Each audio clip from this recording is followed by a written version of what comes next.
கங்குவா படத்துக்கான எதிர்மறை விமர்சனம் எப்படி பாக்குறீங்க? இது ஜோதியா கூட சொல்லியிருக்காங்க. இந்த விமர்சனங்கள் வந்து முதல் காட்சி வெளியாகும் முன்னாடி இந்த விமர்சனங்கள் வந்து திட்டமிட்டு இருக்கு அப்படின்னு சொல்லிட்டு. எதனால இந்த விமர்சனங்கள் வந்து வைக்கப்படுகிறது? இல்ல, படம் நல்லா இருக்குங்க. நான் ஒரு ஒரு ஒரு எளிய ரசிகனா சொல்றேன். எனக்கு படம் ரொம்ப பிடிச்சிருக்கு. என் குடும்பத்தோட போய் பார்த்தேன் நான். என் குழந்தைகளுக்கு படம் ரொம்ப பிடிச்சிருக்குது. நீங்க நெகட்டிவா ஒரு 4-5 பேர் பேசுறாங்கன்றக்கா நம்ம அதை நம்ம மனசுல வைக்க வேண்டாம். நிறைய பேர் பாசிட்டிவா சொல்றாங்களே. எல்லாரும் படம் பார்த்துக்கணும்னு சொல்றாங்க. தமிழ் சினிமாவை அடுத்த கட்டத்துக்கு எடுத்து போறதுக்கு முயற்சி பண்ணியிருக்காங்க.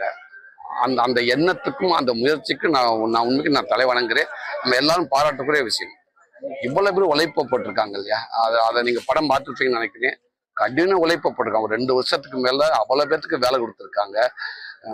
பல கோடி கடனை வாங்கி படம் எடுக்கிற தயாரிப்பாளர் வந்து யாரும் வந்து தான் படம் தோக்கணும்னு படம் எடுக்க போறது கிடையாது. இவ்வளவு இத்தனை வருஷம் ஒர்க் பண்ணிட்டு ஒரு நடிகர் யாரும் வந்து நான் இந்த படம் தோக்கணும் அப்படின்னு நினைச்சு யாரும் நடிக்க